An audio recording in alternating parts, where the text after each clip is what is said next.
Amén. Amén, mis queridos hermanos, que el Señor les bendiga. Le damos gracias, ¿cierto?, al Señor de que nos permite un día más el poder reunirnos, ¿ya?, para poder estudiar de la palabra del Señor. Y el día de hoy, mis queridos hermanos, nos toca estudiar sobre Sofonías en el capítulo 2, ¿ya?, de Sofonías. Así que ahí le invito a poder abrir su Biblia, capítulo 2 de Sofonías. Y el día de hoy, ¿cierto?, vamos a estar compartiendo una diapositiva, ¿ya?, sobre este capítulo, ¿ya? Así que Sofonías capítulo 2.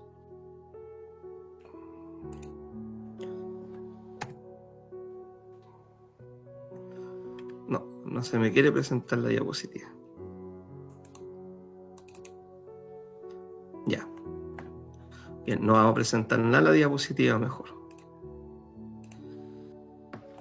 Pero mis queridos hermanos, ¿cierto?, le invito ahí a abrir su Biblia en Sofonías capítulo 2 y vamos a estar estudiando lo que dice la palabra del Señor. Lo que hemos venido viendo, ¿cierto?, del libro de Sofonías, que Sofonías profetizó, ¿ya?, durante el tiempo del rey Josías, ¿ya? El rey Josías fue un periodo donde hubieron grandes reformas religiosas en el tiempo del rey Josías. Fue un tiempo de avivamiento, pero nosotros también debemos recordar, mis queridos hermanos, que la historia del pueblo de Israel siempre fue una historia que variaba, ¿cierto?, entre la fidelidad a Dios, cuando habían buenos reyes, tiempos de avivamiento, tiempos de reforma, pero también variaba, ¿cierto?, con la idolatría, cuando dejaban a Dios, cuando abandonaban los caminos, ¿cierto?, del Señor. Entonces el pueblo de Israel, o de Judá en este caso específico, siempre se caracterizó por vivir de esa forma, ¿cierto?, en su caminar con el Señor, ¿ya? Y el capítulo 2 del libro de Sofonías a nosotros nos habla y nos advierte de que viene el día del juicio de Dios sobre toda la humanidad y que nosotros debemos estar preparados para poder enfrentar ese día, ¿ya? El día del juicio de Dios es un día inevitable, un día que sí o sí va a venir, ¿ya?, que eso no está en juego si es que sucederá o no sucederá, no es una profecía condicional, por así decirlo, sino que es un día que va a venir y Dios nos manda en su palabra, nos pide de que nosotros podamos estar preparados, ¿ya?, para poder enfrentar ese día. Entonces, la invitación, mis queridos hermanos, que nos hace el capítulo 2 de Sofonía es poder buscar a Dios y poder estar preparado antes de que llegue ese día, ¿cierto?, del Señor, ¿ya?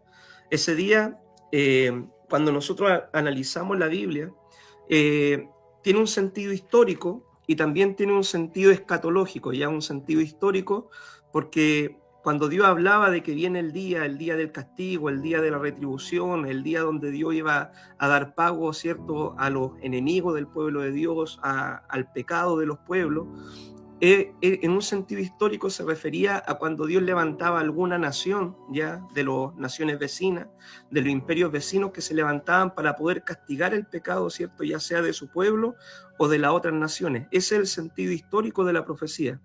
Pero el sentido escatológico, que escatológico significa, ¿cierto?, el sentido de el fin de los tiempos, se refiere a un día futuro que todavía no llega, y ese día es cuando Cristo venga, ¿cierto?, en las nubes, donde todo ojo le verá, donde los que estemos preparados, ¿cierto?, seremos arrebatados para estar con el Señor, y en ese tiempo se iniciará la tribulación en la tierra y vendrá, ¿cierto?, ese periodo de juicio sobre el mundo entero. Por eso cuando nosotros vemos las profecías en el Antiguo Testamento, tenemos que poner la mirada en esta profecía con doble cumplimiento, ¿ya? Es muy parecido, mi hermano, cuando, por ejemplo, la palabra del Señor a nosotros nos habla y nos dice sobre el derramamiento del Espíritu Santo. Eso ocurrió en el día de Pentecostés, pero también antes de la venida del Señor, también va a haber un avivamiento, ¿cierto?, en cierto sector de la iglesia, donde Dios va a derramar de su Espíritu Santo también, ¿cierto?, para poder cumplir con la gran comisión, ¿ya? Y eso también es algo que nosotros estamos viendo y viviendo en nuestros días. Ahora, antes de poder empezar a leer el capítulo 2 de Sofonía, a mí me gustaría hacerle una pregunta. Imagínese por un instante, ¿cierto?, que usted está llegando a su casa de madrugada, ¿ya? Había salido, ¿cierto?, a compartir con sus familiares, está retornando a su hogar, es madrugada, ¿cierto?, 3, 4, 5 de la mañana, y usted cuando va llegando a su hogar, de repente mira, ¿cierto?, la casa de su vecino y ve que la casa de su vecino se está incendiando, ¿cierto?, está saliendo humo, están saliendo las llamas, está quemándose la casa, y usted sabe de que su vecino, ¿cierto?, está ahí en su hogar, que está con su esposa, con sus niños. La pregunta es, ¿cuál sería la actitud que usted tendría, ¿cierto?, frente a tal evento? ¿Ya? Quizás usted abriría la puerta de su casa, diría, bueno, el incendio no es en mi casa, así que yo me voy a dormir tranquilo simplemente. ¿Sería esa la actitud que nosotros como cristianos deberíamos tener? Quizás, ¿cierto? Usted dice, bueno, este problema no lo puedo solucionar yo, así que vamos a llamar a los bomberos, ¿cierto? El ABC, bomberos, ambulancia, carabineros, ¿cierto? Para que puedan venir a ayudar a mis vecinos, ¿cierto? Porque yo simplemente no puedo hacer nada. ¿O cuál sería la actitud que usted tendría? Yo, por ejemplo, pensando en esta pregunta, yo creo que la actitud que yo haría si vengo llegando, no veo a nadie más, ¿cierto? Y veo tal escena, yo creo que me pondría a gritar en la madrugada, ¿cierto? Vecinos, vecinos, salgan, se está quemando su casa, incendio, vecinos, traigan, ¿cierto? Mangueras, traigan agua para poder apagar ese fuego, porque uno evidentemente se da cuenta de que hay un peligro, de que esa casa sea consumida, de que las personas perezcan y también, ¿cierto?, de que ese incendio se pueda extender y pueda destruir a las demás personas. ¿Por qué quiero comenzar con esta ilustración, ¿cierto?, para que ustedes me entiendan el estudio del día de hoy? Porque también viene un día de juicio, ya también viene un día donde Dios quemará, dice la palabra, todas las cosas, donde Dios juzgará, donde los elementos, ¿cierto?, serán deshechos por el fuego. En la Biblia nosotros vemos de que en tiempos pasados hubo un juicio donde Dios envió un diluvio de agua, pero dice de que ahora vendrá un juicio donde será de fuego, ¿ya? Donde los elementos ardiendo serán quemados, ¿cierto? Las cosas serán quemadas.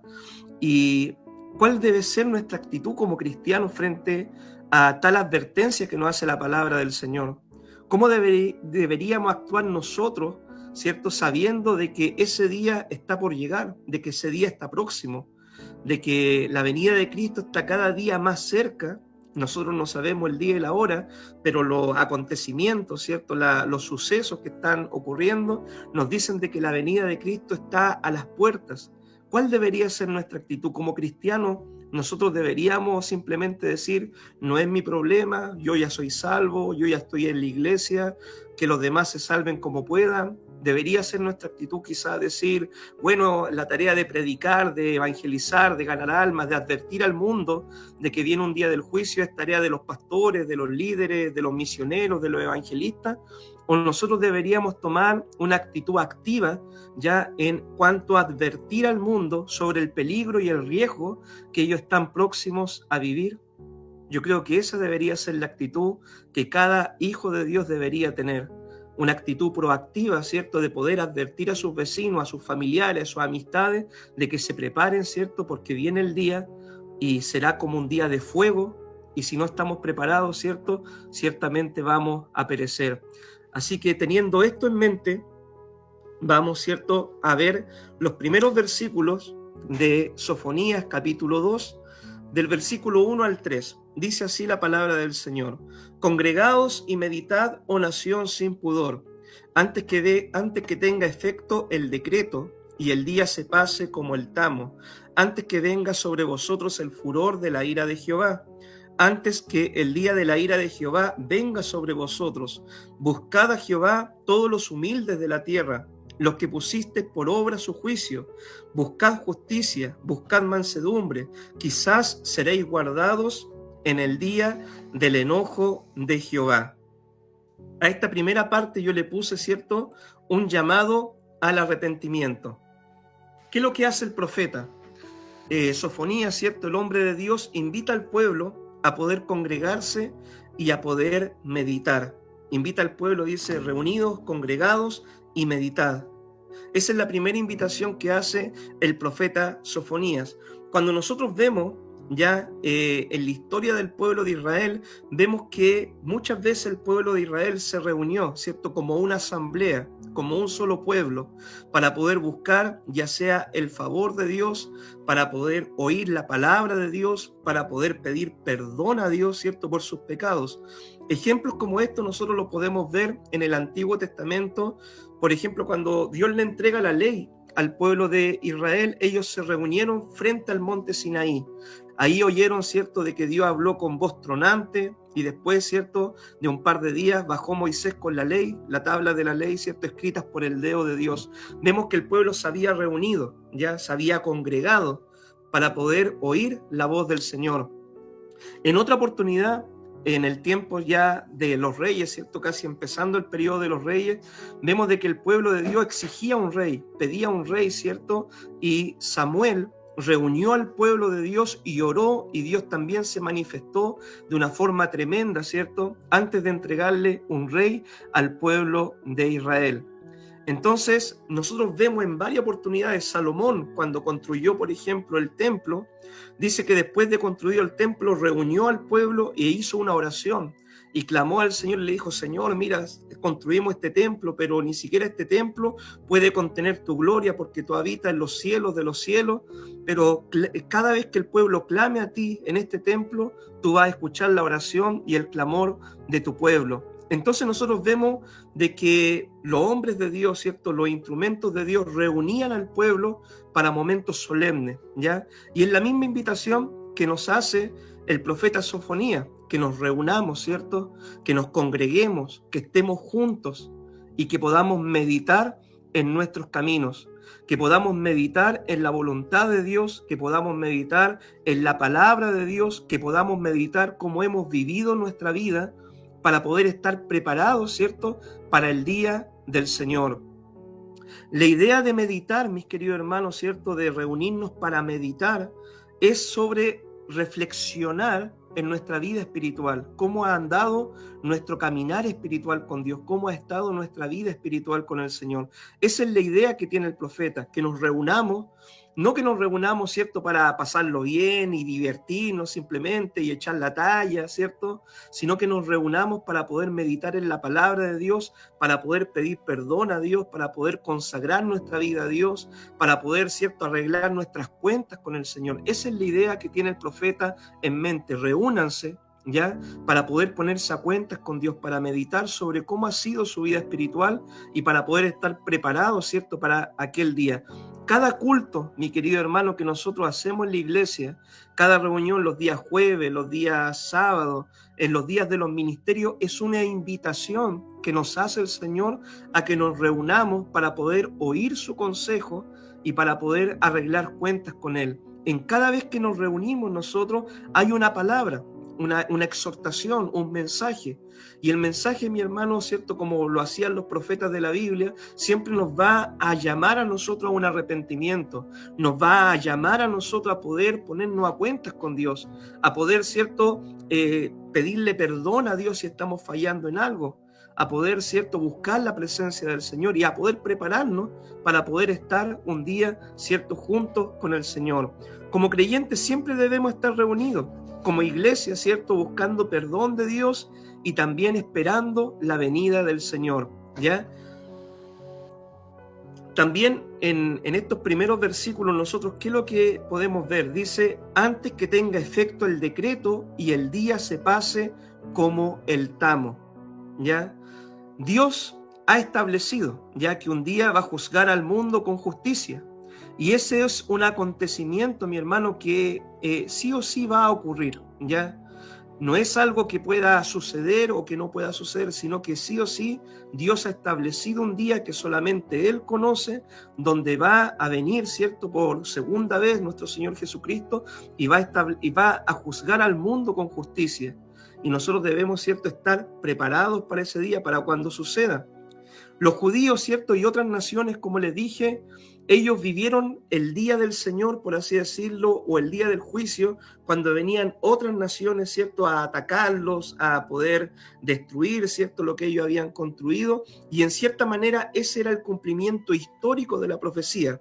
Pero el cumplimiento escatológico o el cumplimiento del fin de los tiempos o a lo que apunta esta profecía es a estar preparados para el día final. A eso es lo que apunta la profecía. Tiene ese doble cumplimiento, ¿cierto?, esta profecía, que nosotros debemos estar preparados para el día cuando Cristo venga, para el día cuando Dios juzgue al mundo por medio de Jesucristo, ¿cierto? Y nosotros, ¿cierto?, podamos estar preparados para enfrentar ese día. Dice de que el día, ¿cierto?, antes que el día pase como un tamo. ¿Qué es lo que es el tamo, mis queridos hermanos? Cuando la gente sacudía, ¿cierto?, el grano de trigo, ellos lo sacuden, ¿cierto?, lo echan al viento y el viento se lleva el tamo, se lleva la pajilla, ¿ya? Eso es el tamo, la pajilla, la hojarasca que tiene el grano de trigo. Y acá, ¿cierto?, el profeta dice, antes que pase el día como el tamo, ya como algo que llegó, se aventó el trigo y pasó el viento y se llevó el tamo para poder ser destruido, quedando solamente el trigo, ¿cierto?, para ser guardado en el granero.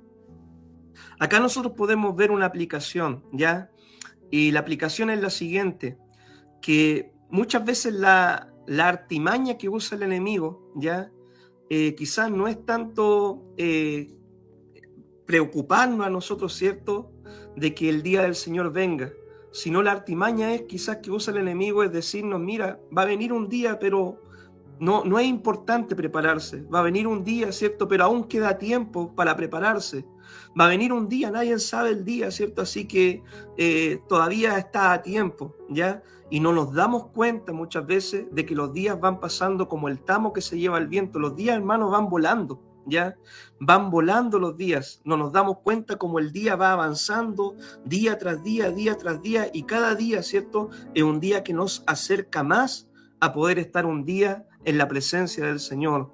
Entonces la reflexión que nosotros debemos hacer es que cada día nosotros debemos vivir preparados para poder estar con el Señor, ¿ya? No decir simplemente, yo sé que Cristo viene un día, entonces como no viene hoy día ni mañana, pensamos, no nos vamos a preparar, ¿cierto? Todavía tengo tiempo para hacer las cosas mal, todavía, ¿cierto?, puedo seguir viviendo en pecado, todavía puedo seguir haciendo las cosas a mi manera, total, ¿cierto? Dios da tiempo suficiente para poder ordenarme, ¿cierto? Y los días van pasando y muchas veces puede venir ese día, ¿cierto?, donde nosotros podamos partir de este escenario de la vida, o si es que Cristo viene, ¿cierto?, por su iglesia, y si Cristo viene, no vamos a estar preparados, ¿cierto? Y vamos a ser como ese tamo que el viento se lo lleva, y solamente los que estemos preparados vamos a quedar en el granero del Señor, ¿ya?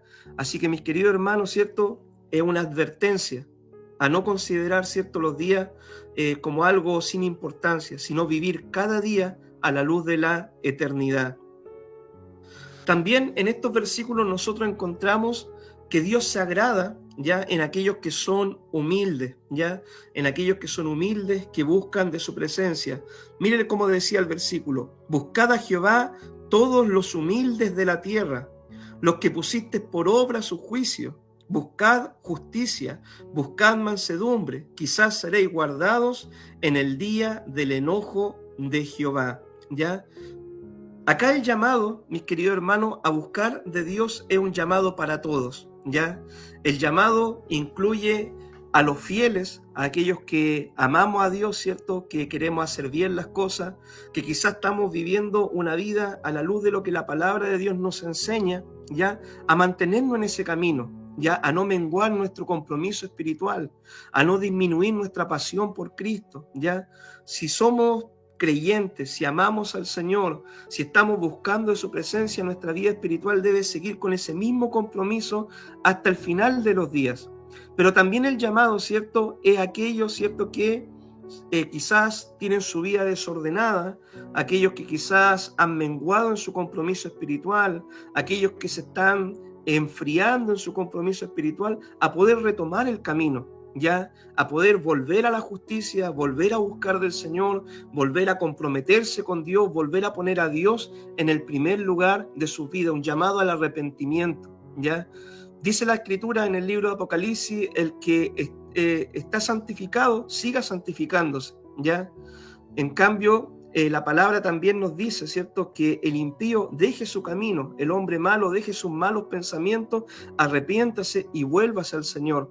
Porque Dios, mis queridos hermanos, no quiere la muerte del impío. Dios no quiere, ¿cierto?, que las personas vayan a parar a la condenación, al lago de fuego. Eso no lo quiere el Señor, ¿ya? Sino que el Señor quiere que nos arrepintamos y que podamos estar un día en su presencia, que todos juntos podamos estar adorando a Dios por la eternidad. Obviamente el Señor no va a obligar a nadie a ir al cielo, pero el Señor también nos advierte, ¿ya? El día todavía no ha llegado, pero hay una advertencia que debemos estar preparados para enfrentar ese día, ¿ya? Entonces, mi querido hermano, este es el llamado, ¿cierto?, que nos hace la palabra del Señor. El día del Señor puede ocurrir en cualquier momento, ¿ya? En cualquier momento, mis queridos hermanos. Puede ser ahora, puede ser más rato, puede ser en 2 años más. Ese día solamente lo conoce el Señor, pero nosotros debemos vivir cada día, un día a la vez con Cristo. Mañana puede ser demasiado tarde. Nuestra vida no la tenemos comprada, ¿ya? No somos dueños de nuestra vida. Puede venir un infarto, una enfermedad, puede venir un accidente en el trabajo y podemos partir. Y si no estamos a cuenta, mis queridos hermanos, ¿qué vamos a hacer? Si no tenemos nuestra vida en orden, ¿cómo nos vamos a presentar delante del Señor?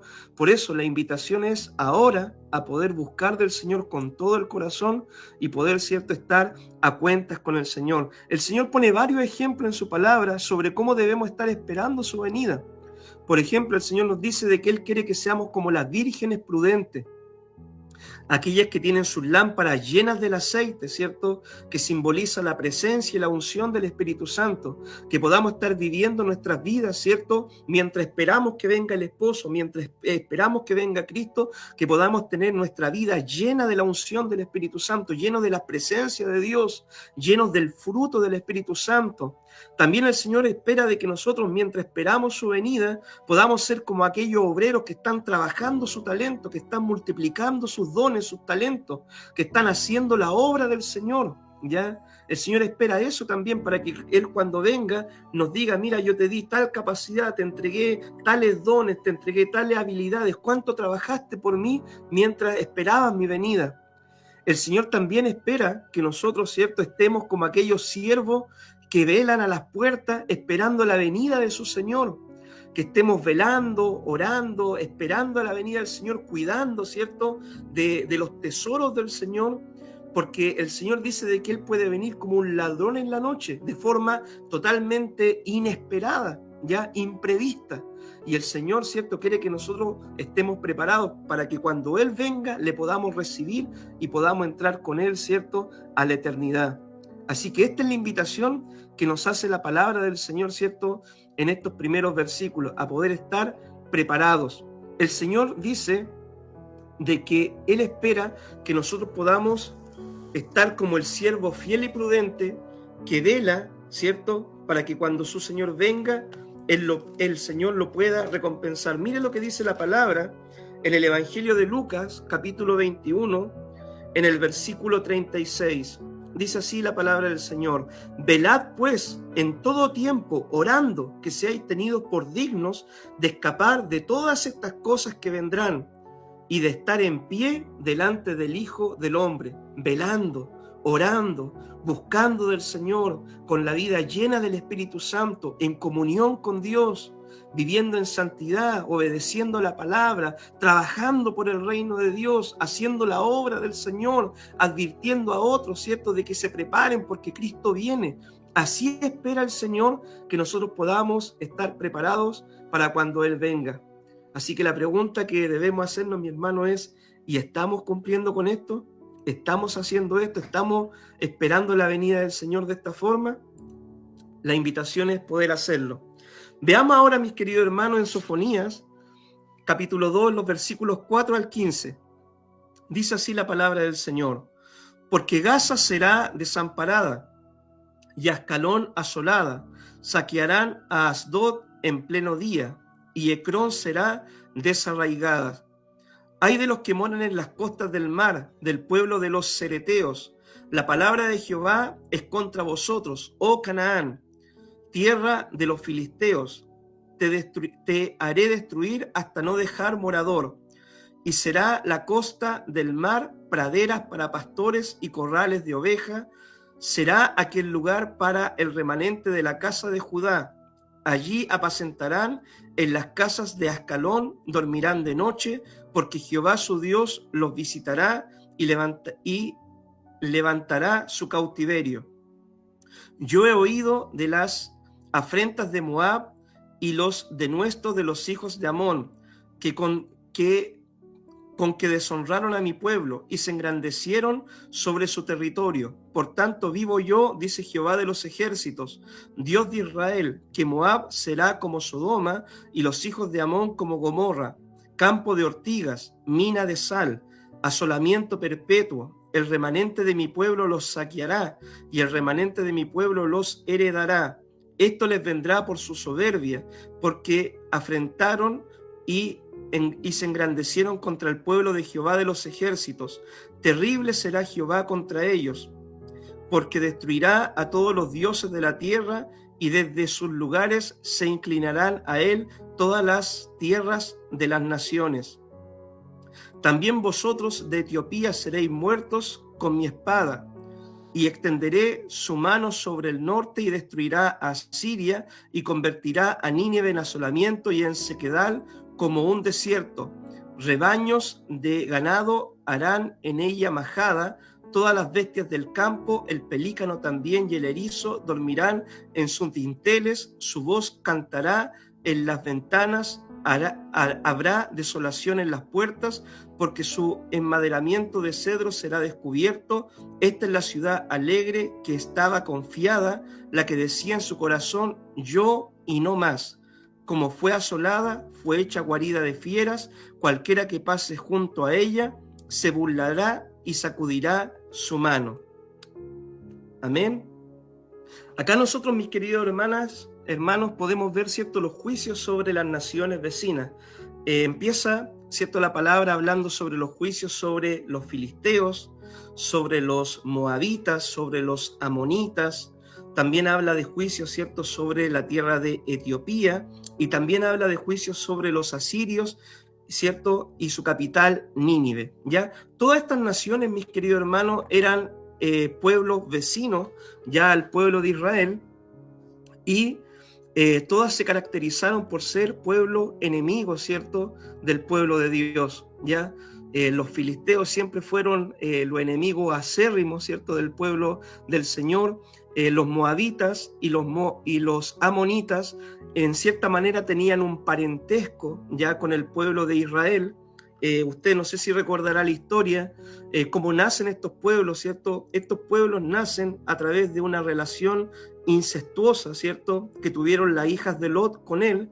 Cuando Dios saca a Lot de Sodoma y Gomorra, ¿cierto?, junto con su familia, su mujer queda hecha una estatua de sal, pero Lot arranca, ¿cierto?, con sus hijas, va a un monte, y ellos pensando de que llegaba el día del juicio final, ¿cierto?, y que no iba a quedar más personas en la tierra, las hijas forman una trampa, por así decirlo, y emborrachan a su padre y conciben de su padre descendientes, ¿ya? Y ahí es donde nacen los amonitas y los moabitas, ¿ya? Pero este pueblo se caracterizaron, estos dos pueblos, por ser enemigos del pueblo de Dios. Cuando Dios saca al pueblo de Israel, ¿cierto?, de la tierra de Egipto, ellos no quisieron darle el paso por sus ciudades.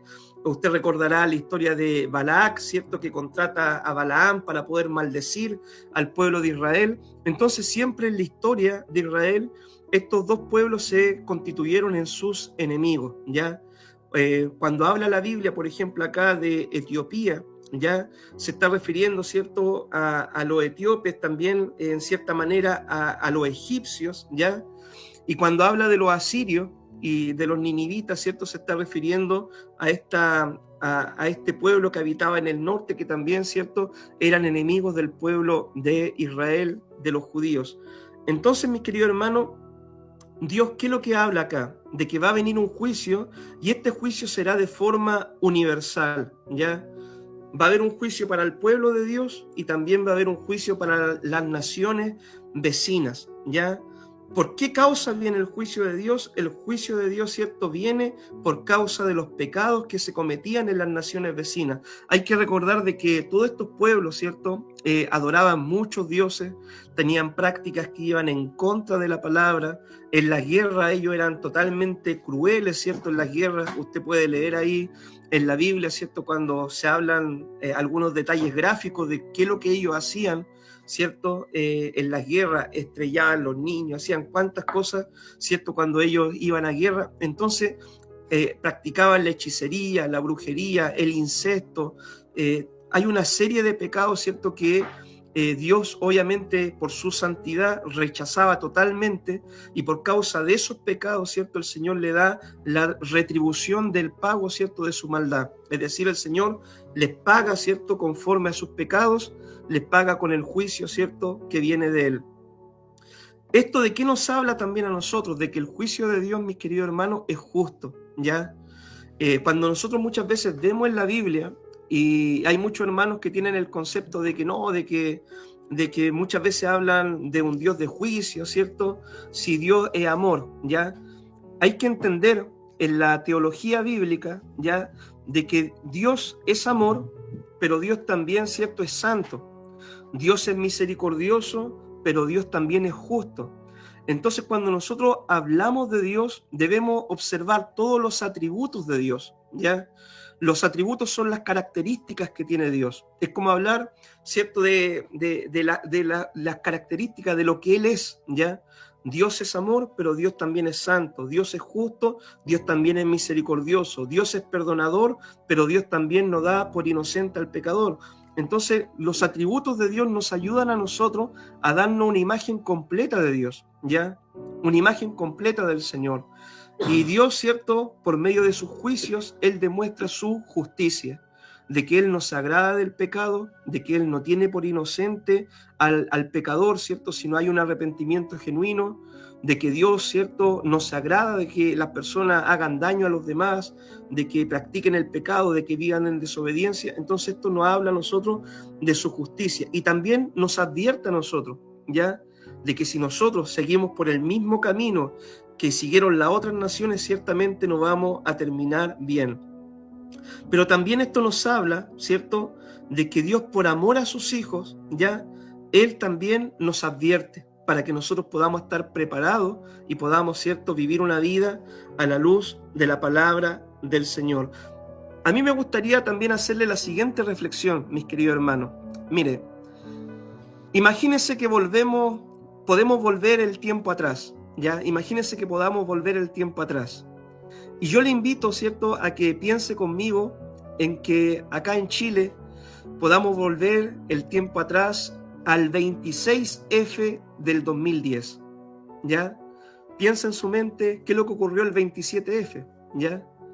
Usted recordará lo que sucedió el 27F. El 27F fue el gran terremoto que sufrió Chile, ¿ya? Pero imagínese que usted pueda ser un viajero del tiempo y pueda volver un día antes del 27F, al 26F. Usted ya sabe, conoce la historia, ¿cierto? Mirando hacia atrás, lo que sucedió ese día, como un terremoto, ¿cierto? Un maremoto sacudió al país completo y como mucha gente, ¿cierto?, tuvo que sufrir lamentables consecuencias, cómo se cayeron algunos edificios, cómo murieron algunas personas, ¿ya? Cómo algunas personas, ¿cierto?, no escaparon del mar cuando se salió y perecieron por las aguas. Pero imagínense que Dios a usted le diera la posibilidad de poder volver el tiempo atrás un día antes, pero solamente con la condición de que usted no pudiera decirle a las personas que mañana va a ser un terremoto, va a haber un terremoto. Usted puede predicar, usted puede advertirle a las personas, usted puede hacer todo lo que sea, pero no puede revelar ese secreto, ¿ya? ¿Cuál sería su actitud frente a esa situación si pudiera volver al 26F?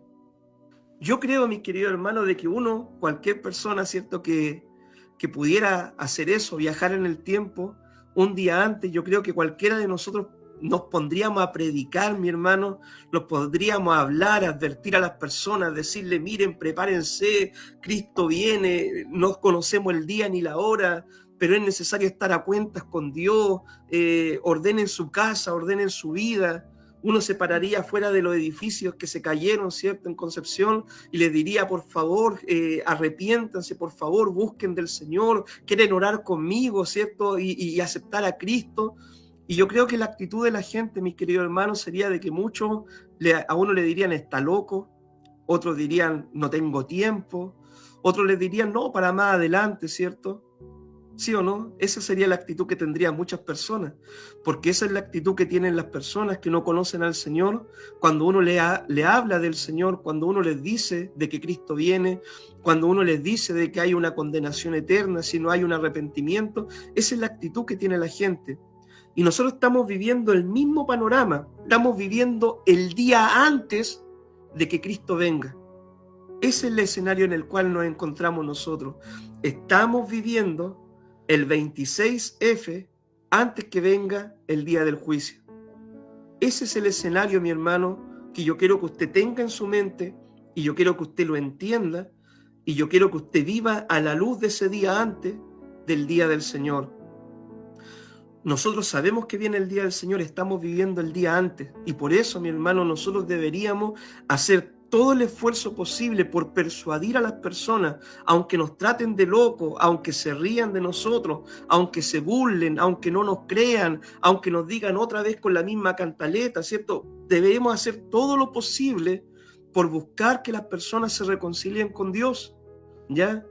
Para así poder cumplir nuestro propósito misionero como hijos del Señor y preparar a las personas para el día del Señor, ¿ya? Mis queridos hermanos, ¿cuáles son las enseñanzas que nosotros podemos rescatar de este estudio?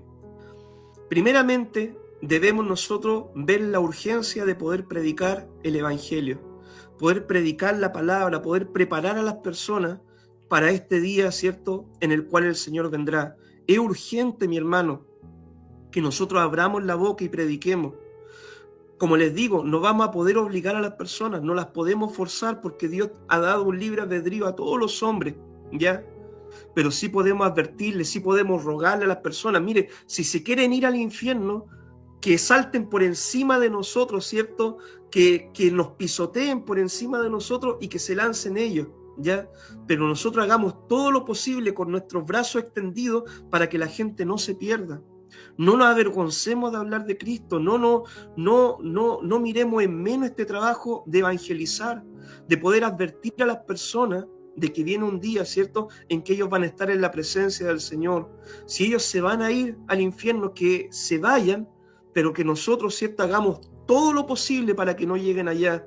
Dentro de nuestras capacidades, dentro de nuestra posibilidad, hablemosles de Cristo. Aunque no quieran oír, repitámosle, ¿cierto?, una vez más el Evangelio. Aunque nos traten de locos, de fanáticos, que nos traten, ¿cierto?, de personas, ¿cierto?, que otra vez, ¿cierto?, nos están predicando lo mismo, que por qué no hablan de esto, ¿cierto? Hablemos del Señor. Yo sé que todos tenemos, mi hermano, familiares que no son cristianos, vecinos que no son cristianos, amistades que no son cristianos, compañeros de trabajo que no son cristianos. Hablemosle del Señor, de que es necesario buscar de Dios mientras haya tiempo. Otra lección, mi hermano, que nos enseña este estudio de Sofonías 2 es que Dios es justo, ¿ya? Y su juicio va a ser de forma universal. Su juicio va a ser universal y su juicio va a ser con justicia. Hoy en día el hombre cuando hace un juicio, ¿cierto? El hombre ve cuánto el estatus económico de la persona, el hombre ve, ¿cierto?, cuánto dinero tiene en el banco, el hombre ve si es que es una persona pública, política, ¿cierto? Y en base a eso los jueces emiten sus juicios, pero Dios no es así.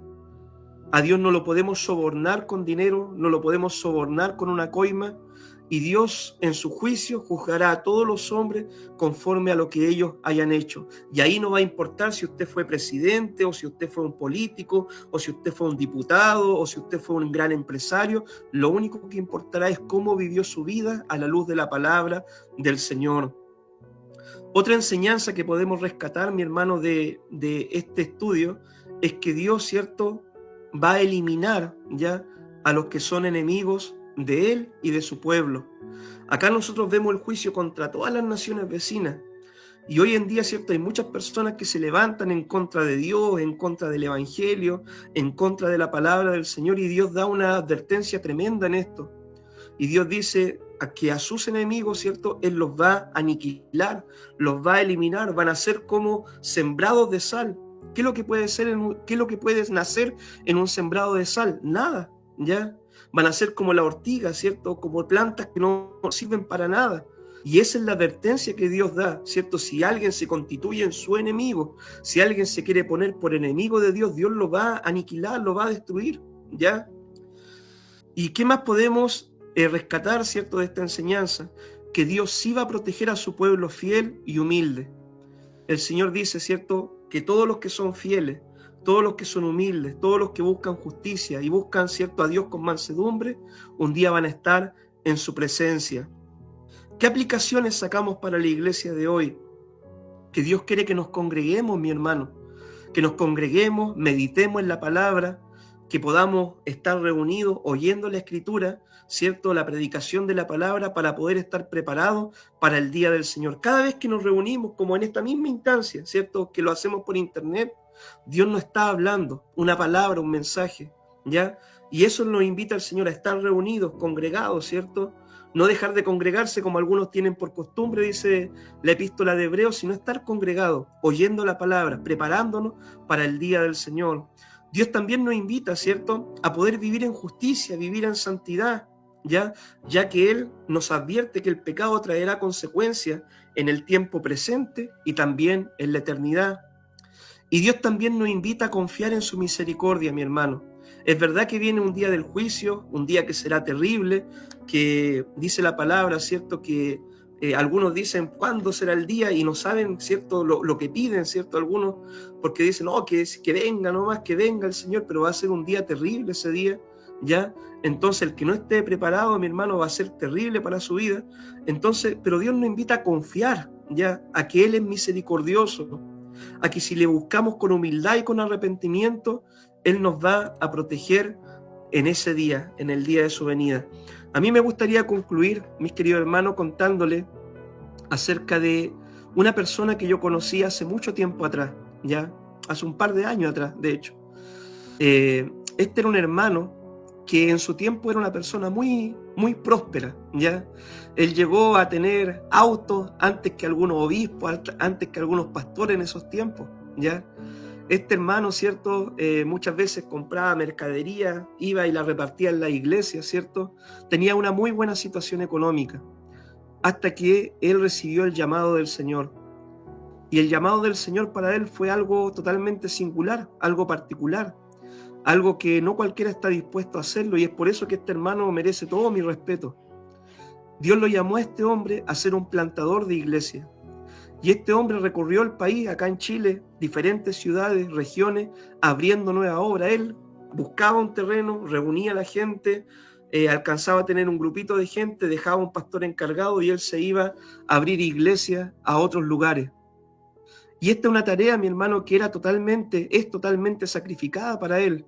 Él muchas veces tenía que dejar a su familia, ¿cierto?, semanas, meses, en otras ciudades. Él muchas veces tenía que andar predicando en las ferias, en las calles, casa por casa, de forma solitaria, ¿cierto? Hacía su ministerio.